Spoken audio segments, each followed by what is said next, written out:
በህይወታችን ውስጥ ብዙ ነገር ያጋጥመናል።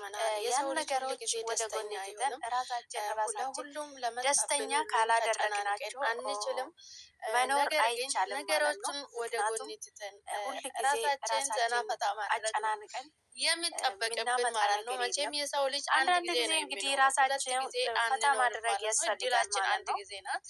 አንዳንድ ጊዜ ቁጭ ብለን ራሳችን ሁሉ ጊዜ ተጨናንቆ አይችልም ማለት ነው።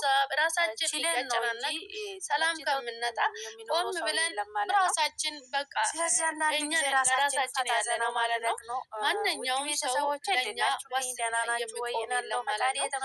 ራሳችን ብቻ እናንተ በያላችሁበት ቦታ ሰላማችሁ ይብዛልኝ። እኔ ያለው ፈጣሪ ይመስገን ከወደ ቤቴ በሰላም መጣችሁ። አንዳንድ ጊዜ ስራችሁን ከጨረሳችሁ በኋላ ራሳችሁን ዘና አድርጉ።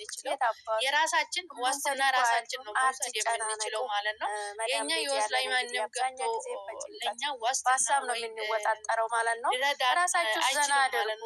የሰው ልጅ አንድ ጥቅም ከኛ ፈልጎ ነው ሊረዳን የሚችለው ወይ ደግሞ ግዴታ ቤተሰብ ከሆነ ነው ማለት ነው።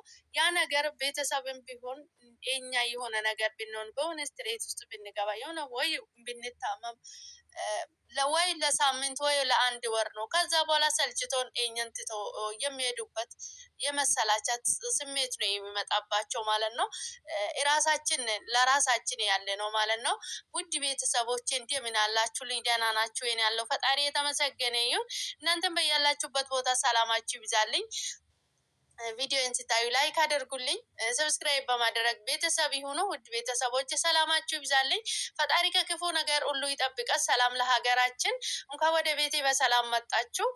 መዳም ቤት የምንሰራ እንግዲህ አብዛኛው ጊዜ ቁጭ ብለን ብቻችን በሀሳብ ጭልጥ እያሰብን እንጨናነቃለን ማለት ነው። ማንኛውም ሰው ቤት ሲኖር ችሎ እንጂ ተመችቶት የሚኖር ሰው የለም ማለት ነው።